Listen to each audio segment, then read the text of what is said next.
C'est le plus vieux chantier inachevé du monde. 144 ans de travaux. Presque un siècle et demi que la Sagrada Familia se construit dans le ciel de Barcelone.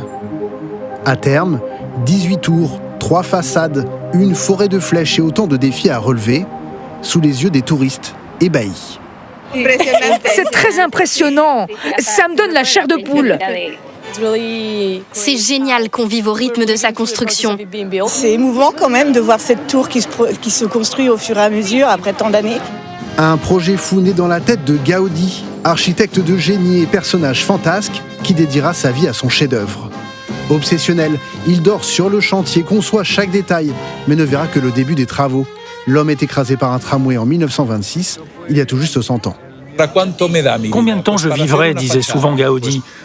Aussi longtemps qu'il faudra pour finir la première façade, celle de la Nativité, la plus belle, la plus joyeuse, pour que les gens aient envie de donner de l'argent et que la basilique soit un jour terminée. Car le projet est entièrement financé par les fidèles et les visiteurs, et parfois l'argent vient à manquer. Les plans d'origine ont également disparu dans un incendie.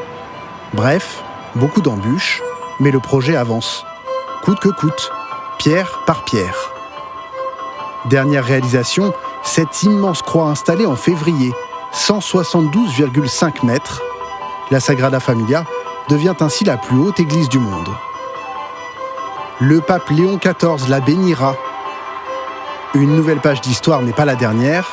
La façade principale et son escalier monumental restent à bâtir. Fin du projet prévu pour 2034, en théorie.